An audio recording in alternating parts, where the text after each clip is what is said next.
আপনাদেরকে শুধু দুইটা দৃষ্টান্ত শোনাই, ছোট ছোট দুইটা দৃষ্টান্ত। এক নাম্বার, আল্লামা ইমাম ইবনুল কাইয়িম রাহিমাহুল্লাহ তার বিখ্যাত কিতাব মাদারিজুস সালিকিন বাইনা মানাজিল ইয়াকা না'বুদু ওয়া ইয়াকা নাস্তাঈনের দ্বিতীয় খণ্ডে নিয়ে আসছে, নবীজি সাল্লাল্লাহু আলাইহি ওয়াসাল্লামের এক সাহাবী, নাম তার হযরত ইমরান ইবনে হুসাইন রাদিয়াল্লাহু আনহু। দীর্ঘদিন তিনি অসুস্থ ছিলেন, জটিল একটা রোগে আক্রান্ত ছিলেন, ইস্তিসকা, এক রোগ। এই শব্দের অর্থ হলো মুজামুল ওয়াসিতের মধ্যে এসেছে। ওনার রোগটা এই ধরনের ভয়ঙ্কর ছিল যে ওনার শরীরে সিংহভাগ অধিকাংশ রগের ভিতরে রক্তের পরিবর্তে পানি হয়ে গেছিল, পানি। দীর্ঘদিন তিনি বিছানায় শুয়েছিলেন। আল্লামা ইমাম ইবনুল কাইয়িম ওনার পুরো ঘটনা বর্ণনা করছেন।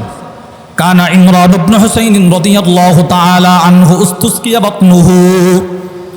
হযরত ইমরান ইবনে হুসাইন সূত্ররোগে আক্রান্ত ছিলেন, সূত্ররোগ, শ্বেতরোগ না সূত্ররোগ। ওনার রগের ভিতরে রক্তের পরিবর্তে পানি হয়ে গেছিল, প্যারালাইসিস, পেট ফুলে গেছিল। ফাবাকিয়া মুলকান আলা যহরিহি মুদ্দাতান তাওয়িলা। বছরের পর বছর তিনি শুধু পিঠের উপর ভর করে বিছানায় শুয়েছিলেন, এইভাবে শুধু পিঠের উপরে ভর করে বিছানায় শুয়েছিলেন। এই ডান পার্শ্ব হতে পারে না, বাম পার্শ্ব হতে পারে না, লা ইয়াকুমু ওয়া লা ইয়াকুদ, উঠতেও পারে না, বসতেও পারে না, দাঁড়াইতেও পারে না, শুধু এইভাবে শুয়েছিলেন।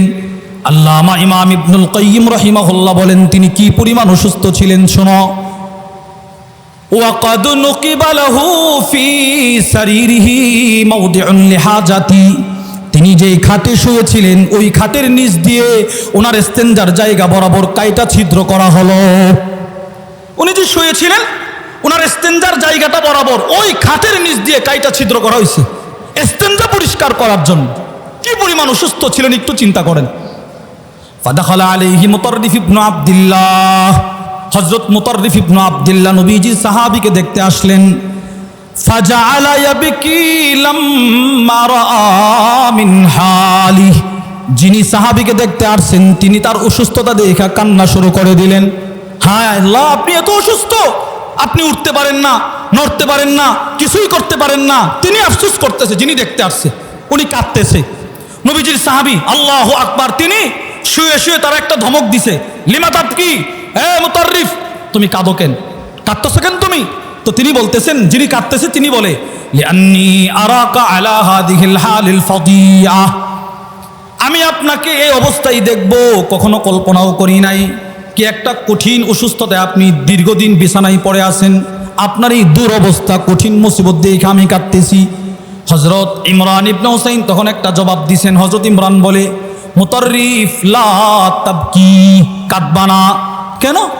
ফা ইন্না আহাব্বাহু ইলাইয়া, আমার রব আমাকে আমার বিছানায় যেভাবে ফালায় রাখতে পছন্দ করে আমিও সেইভাবে পড়ে থাকতে পছন্দ করি। সুবহানাল্লাহ। আরে আমাকে তো এই রূপ দিছে আমার রব, ওনার ফায়সালা এই মুহূর্তে আমি বিছানায় পড়ে থাকা, আমি আমার রবের এই ফায়সালায় সন্তুষ্ট, তুমি কাঁদবা না। এরপরে নবীজির সাহাবী কি বলে জানেন? আলা উখবিরুক, হে মুতাররিফ আমি কি তোমাকে একটা গোপন সংবাদ দিব, আমি কি তোমাকে একটা গোপন কথা বলবো? বলেন। কয়েকটা শর্ত আছে। ওয়াক্তুম আলাইয়া হাত্তা আমুত, আমি পৃথিবীতে যতদিন জীবিত থাকবো ততদিন তুমি এই কথা কারো কাছে বলতে পারবা না, আমার ইন্তেকালের পরে মনে চাইলে তুমি বলবা। কি সেই কথা? হযরত ইমরান ইবনে হুসাইন বলে, পৃথিবীর মানুষ যদিও দেখে আমি অসুস্থ, আমি বছরের পর বছর বিছানায় পড়ে আছি, সপ্তাহের পর সপ্তাহ বিছানায় পড়ে আছি, মাসের পর মাস বিছানায় পড়ে আছি, কষ্ট করতেছি, কিন্তু মূল কথা হলো পৃথিবীর মানুষ যখন রাত্রে ঘুমিয়ে যায়, ইন্নাল মালাইকাতা তাজুরুনি, আকাশ থেকে দলে দলে ফেরেশতা আমার ঘরে এসে আমার সেবা করার জন্য জমা হয়ে যায়। এরা আমার সেবা করে, কেউ আমার পা টিপে, কেউ আমার হাত টিপে, কেউ আমার ইস্তেঞ্জা পরিষ্কার করে। আল্লামা ইমাম ইবনুল কাইয়িম রাহিমাহুল্লাহ বলেন, শুধুই মাত্র ফেরেশতা ওনার সেবা করতো না, ওনার ঘরে ঢোকার আগে ওয়াতুসাল্লিমু আলাইয়া ফাসমাউ তাসলিমাহা, এই অংশটুকু আবু দাউদ শরীফের বর্ণনাতেও এসেছে। হযরত ইমরান ইবনে হুসাইন বলে, ফেরেশতারা আমার ঘরে ঢোকার আগে তারা আমাকে সালাম দেয়। সুবহানাল্লাহ। শুধু সালাম দেয় না, আল্লামা আবুল ফরজ আব্দুর রহমান ইবনুল জাওজি রহিমাহুল্লাহ তার বিখ্যাত কিতাব সিফাতুস সফওয়ার মধ্যে লেখেন, রাতভর ফেরেশতারা ওনার খেদমত করে যখন চলে যাবে, তখন ওয়াকানাতিল মালাইকা তুসাফিহু ইমরান ইবনে হুসাইন, একজন একজন করে ওনার সাথে মুসাফা করে। আজকের মতো আসি, আবার রাত্রে আসব, আবার আপনার খেদমত করব। আপনি রবের ফাইসালাই সন্তুষ্ট, আমরা আপনাকে সুসংবাদ দিয়ে যাচ্ছি, আসমানওয়ালাও আপনার প্রতি সন্তুষ্ট। দেখেন সাহাবা একরাম কি পরিমাণ রবের ফাইসালাই সন্তুষ্ট ছিলেন। সংক্ষেপে দৃষ্টান্ত নম্বর 2, এটাও আল্লামা ইমাম ইবনুল কাইয়্যিম রাহিমাহুল্লাহ নিয়ে আসছেন। হযরত সাদ ইবনে আবি ওয়াক্কাস রাদিয়াল্লাহু তাআলা আন মদিনা থেকে মক্কায় আসছেন শেষ জীবনে। ওয়াকাদ যাহাবা বাসারু, ওনার চোখের আলো চলে গেছে। ফাআকবালান নাসু ইয়াহরাউনা ইলাই, পৃথিবীর প্রান্ত প্রান্ত থেকে মানুষ ওনার কাছে আইসা দোয়া চায়, একটু দোয়া করেন, আপনার দোয়া কবুল হবে। সাহাবীও দোয়া করে, আল্লাহ পাক ওনার দোয়া কবুল করে মানুষকে সুস্থ করে। হযরত আব্দুল্লাহ ইবনে সায়েব বলেন, ফাআতাইতুহু ওয়া আনা গুলাম, আমি ওনার কাছে গেলাম, গিয়ে বললাম যে ফাআরাফতুহু বিনাফসি, আমি আমার পরিচয় দিলাম। ফাআরাফানি, তিনি আমাকে চিনছে, চিনার পর আমি বললাম, ইয়া আম্মি, হে আমার প্রিয় চাচ্চু, আনতা তাদউ লিন্নাস, আপনি মানুষের জন্য দোয়া করেন, আল্লাহ দোয়া কবুল করে, অসুস্থ মানুষ সুস্থ হয়। লাউ দাউতা লিনাফসিক লারাদ্দাল্লাহু আলাইকা বাসারাক, আপনি যদি নিজের জন্য একটু দোয়া করতেন তো আপনার চোখের আলোটা তো অবশ্যই আল্লাহ ফিরিয়ে দিত।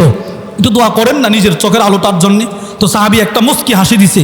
আল্লামা ইমাম ইবনুল কাইয়্যিম রাহিমাহুল্লাহ বলেন, ফাতাবাসসামা, হযরত সাদ ইবনে আবি ওয়াক্কাস রাদিয়াল্লাহু আন একটা মুস্কি হাসি দিয়ে বলে, ইয়া বুনাইয়া, হে আমার প্রিয় ভাতিজা, কদাউল্লাহ আহাব্বু ইলাইয়া মিন বাসারি, আমার রবের ফাইসালা আমার কাছে আমার চোখের আলোর চাইতেও কোটি গুণ বেশি শ্রেষ্ঠ। এই মুহূর্তে আমার চোখে আলো না থাকা, এই ফাইসালা আমার রবের, বাস আমি এটার উপরে যথেষ্ট। প্রিয় ভাইয়েরা আমার, তাহলে আমরা কি বুঝলাম? কোরআন হাদিস থেকে, নবীজি সাল্লাল্লাহু আলাইহি সাল্লামের জীবনী থেকে, অতীতকালের নবীদের জীবনী থেকে আমরা বুঝলাম যে শরীয়তে ইসলামের দৃষ্টিতে আল্লাহর ফাইসালায় সন্তুষ্ট থাকার গুরুত্ব আছে না নাই? বলেন বলেন। দিনে রাতে 5 ওয়াক্ত নামাজ পড়া, এই ফাইসালা কার? আল্লাহ, বাস আমাকে পড়তে হবে, এটা আমালান আমালান, এটা আমাকে আমালান। কাজের মাধ্যমে রবের ফাইসালায় যে আমি সন্তুষ্ট, এটা আমাকে বোঝাতে হবে। রব হালালকে হালাল করেছেন, হারামকে হারাম করেছেন। যত অনৈতিক কাজ, যত হারাম পন্থা, সেগুলো রব কোরআনেও বর্ণনা করেছেন, ফাইসালা করে দিয়েছেন। সুদের কাছেও যাইবা না, ঘুষের কাছেও যাইবা না, মানুষের জমিন আত্মসাৎ করবা না, মানুষের হক নষ্ট করবা না, একজন আরেকজনকে কষ্ট দিবা না। রবের ফাইসালা বলতে আপনি যা বুঝেন সব কিছু রব ফাইসালা করে দিয়েছেন। হারাম বস্তু সব, হালাল বস্তু সব, আল হালালু ওয়াল হারামু বাইয়িনুন, কোনটা হালাল কোনটা হারাম সব রব ফাইসালা করে দিয়েছেন। ওইগুলো হারাম থেকে বিরত থাকা, হালাল পথে চলা, এই ফাইসালা কার? আল্লাহ। বাস আমাকে এইভাবে চলতে হবে। নবীজি সাল্লাল্লাহু আলাইহি ওয়াসাল্লাম নিজের 63 বছরের জিন্দেগিতে সবগুলোকে আবার সুন্দর করে ব্যাখ্যা বিশ্লেষণ করে দিয়েছেন।